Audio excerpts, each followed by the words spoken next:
gadael ni deithio trwy hanes Cymru i'r dechrau o chwedlau'r Mabinogion.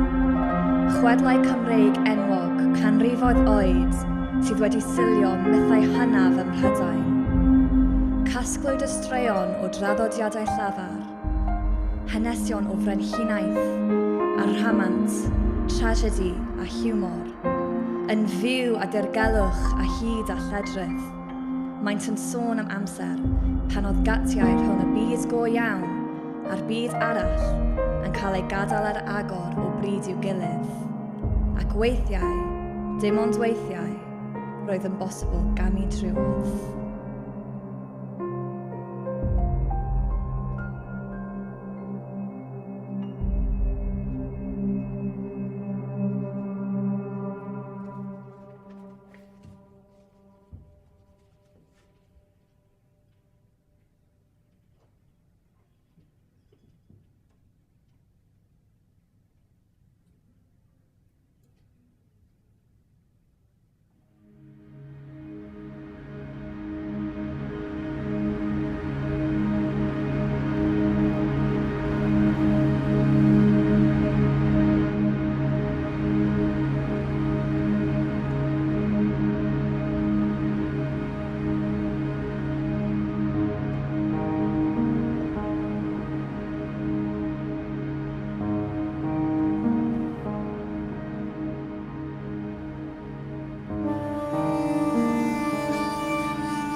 Once upon a time, there was a prince called Pwyll of the kingdom of Dyfed.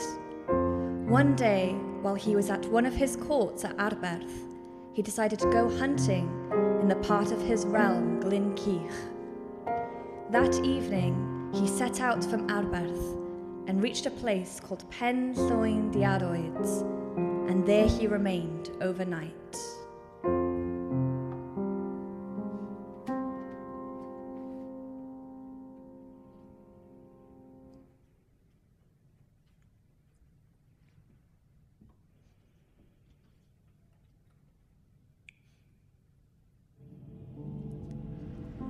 Next day at dawn, Pwyll got up and came to Glyn Cych to let his hounds loose in the woods. While hunting in Glyn Cych, Pwyll became separated from his companions. He stumbled across a pack of gleaming, shining white hounds with red ears, which he had never seen in the world, chasing a stag and bringing it to the ground. Pwyll drove away the dogs from the stag and fed his own pack on it.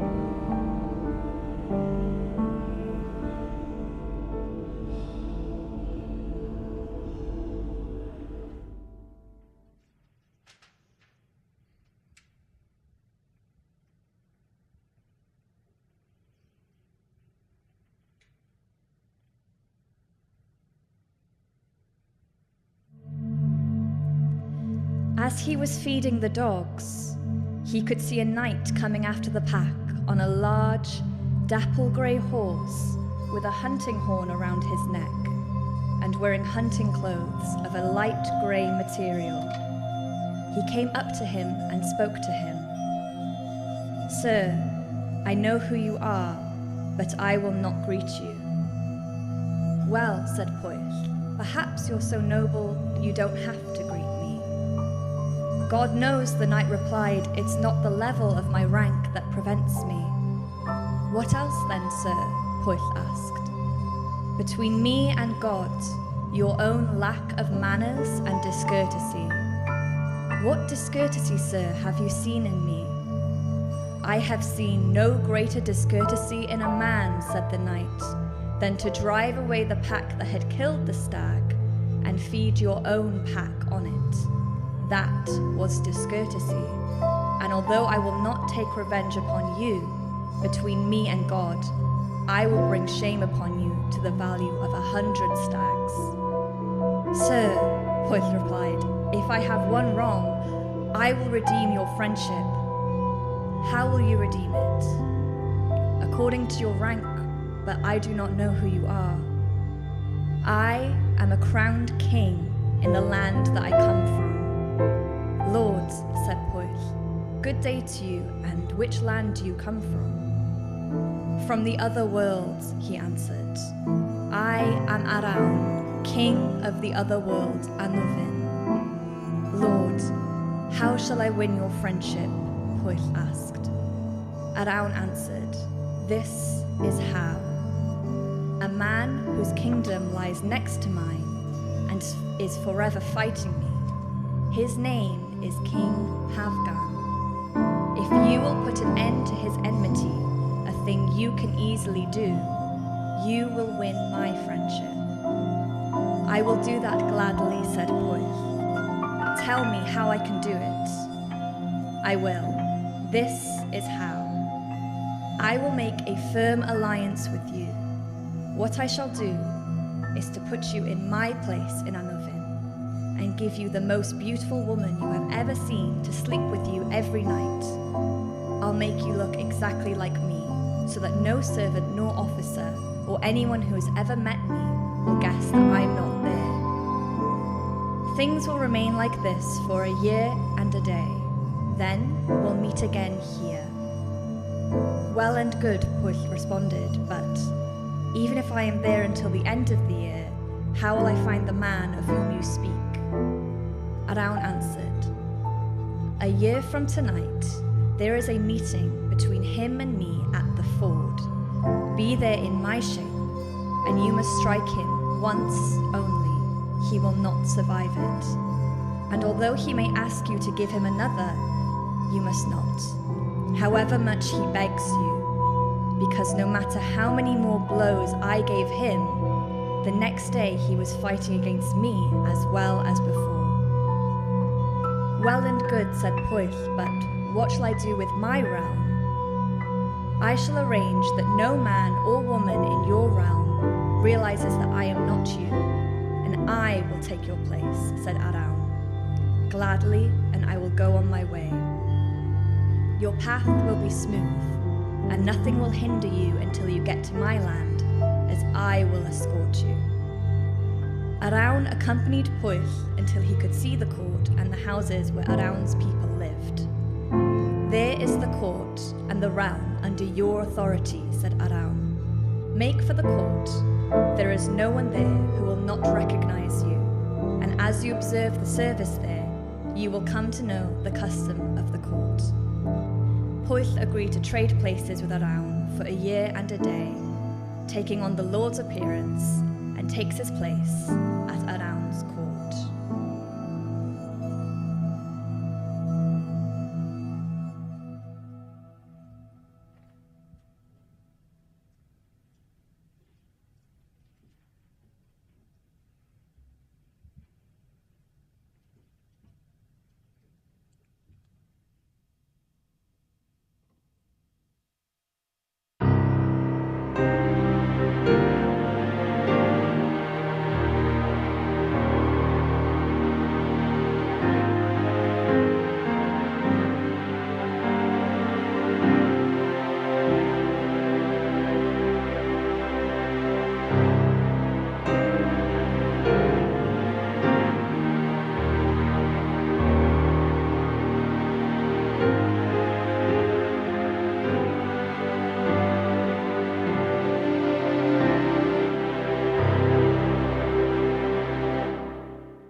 The court was the most beautifully adorned buildings that anyone had seen, and the queen, the most beautiful woman that anyone had seen, wearing a golden garment of shining brocaded silk, came to greet him.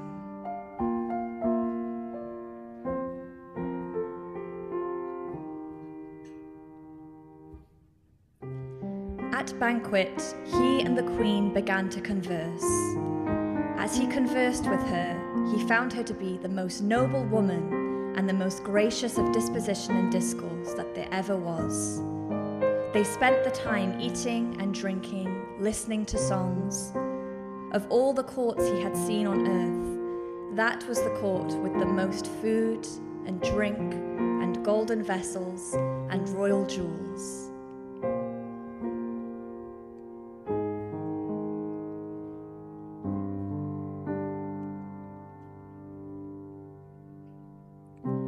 So the time came for them to go to sleep, and off they went.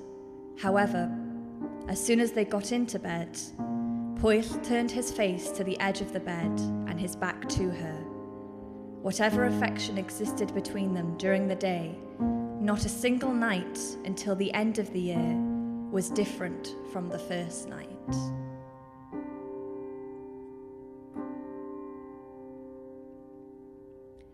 He spent the year hunting and singing and feasting until the night of the meeting. On that night, the meeting was as well remembered by the inhabitant in the remotest part of the realm.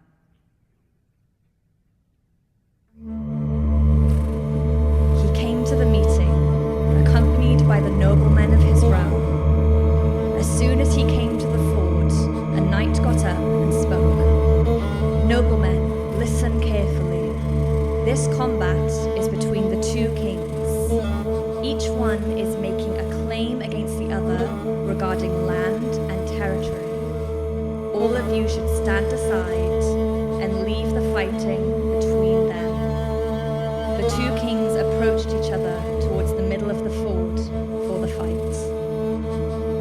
At the first attack, Pwyll was in Araun's place, strikes Hafgan in the center of the boss of his shield, so that it splits in half and all his armor shatters, and Hafgan is thrown the length of his arm and spear shaft over his horse's crupper to the ground, suffering a fatal blow. Lords, cried Hafgan, what right did you have to my death? I was claiming nothing from you, nor do I know of any reason for you to kill me. But for God's sake, since you have begun, then finish.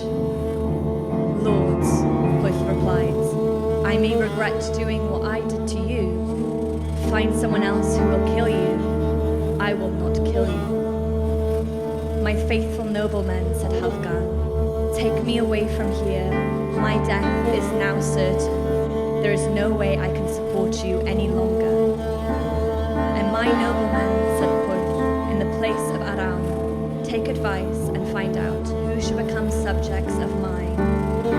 Lord, said the nobles, everyone should, for there is no king over the whole of Anuvin except you.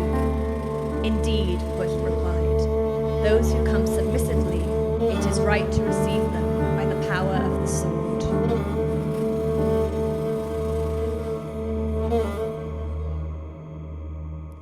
Then he received the men's allegiance and began to take over the land, and by noon the following day he was recognized everywhere as ruler of the two kingdoms, his own and that of Hafgan.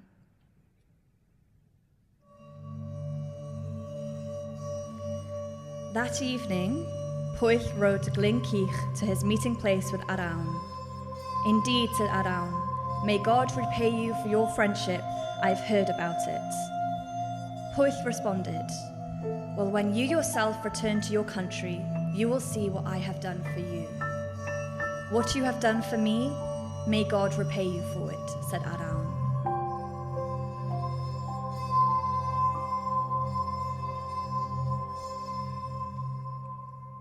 Then Araun gave Pwyll, Prince of Dyfed, his own shape and appearance, and he himself took back his own, and Araun set off to his court in Anuvin. Araun arrived in his court and was happy to see his men had not seen for a year.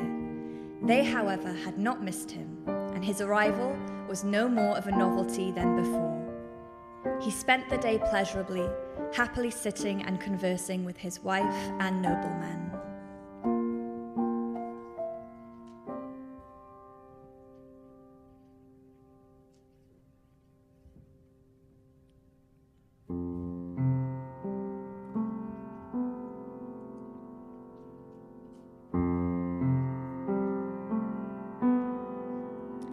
He went to his bed, and his wife went to him. The first thing he did in the chambers was to converse with his wife and indulge in making love to her. After, the wife lay and wondered, "Dear God, why is his mood different tonight from what it has been in the past year?" Araun woke up and asked, "Why won't you speak to me?" "I tell you," she replied, "that I have not spoken as much as this for a year in this bed." "How can that be?" Araun said. "We have always talked." "Shame on me," she replied, "but for the past year, from the time we were wrapped up in the bedcloths, neither pleasure of conversation, nor have you turned your face to me, let alone anything more than that." Araun thought, "Dear Lord of God, I had a friend whose loyalty was steadfast and secure." He then said to his wife, "Lady, do not blame me. Between me and God, I have neither slept nor laid down with you for the past year." And then he told her the whole story. "I confess to God," said she, "you struck firm bargain for your friend to have fought off the temptations of the flesh and kept his word to you." "Lady, those were my very thoughts while I was silent just now." "No wonder," she replied.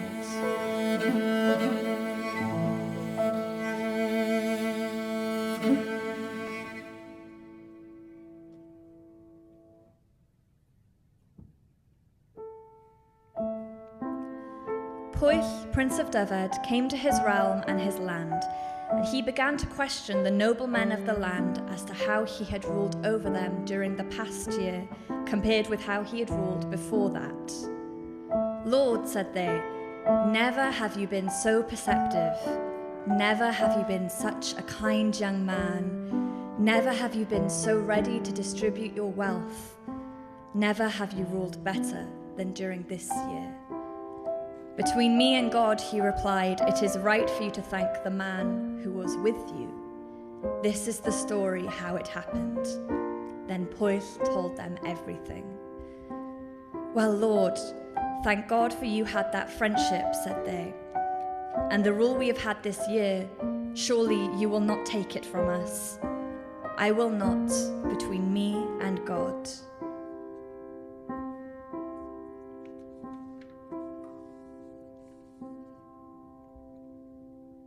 From that time on, Pwyll and Araun began to build up their friendship and sent each other horses and hunting dogs and hawks and whatever treasure they thought would please the other.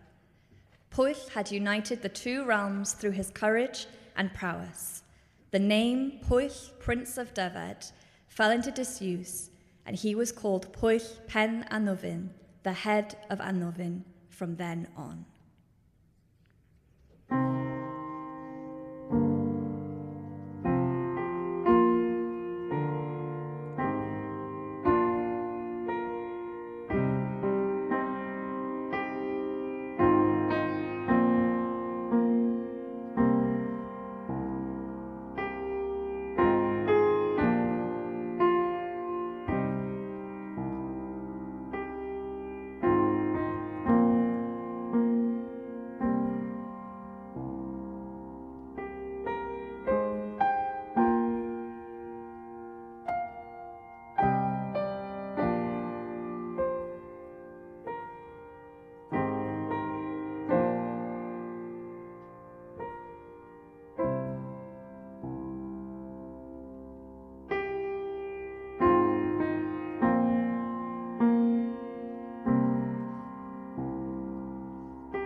Dyma derfynu rhan gyntaf o gangen cyntaf y Mabinogion.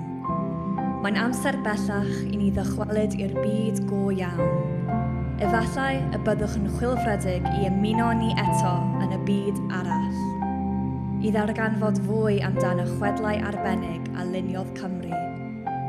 Bydd ei swyn gyfaredd yn galw ato ni byth i gamu trwy'r gat unwaith eto ac i glywed mwy am y hanes o'r Mabinogion.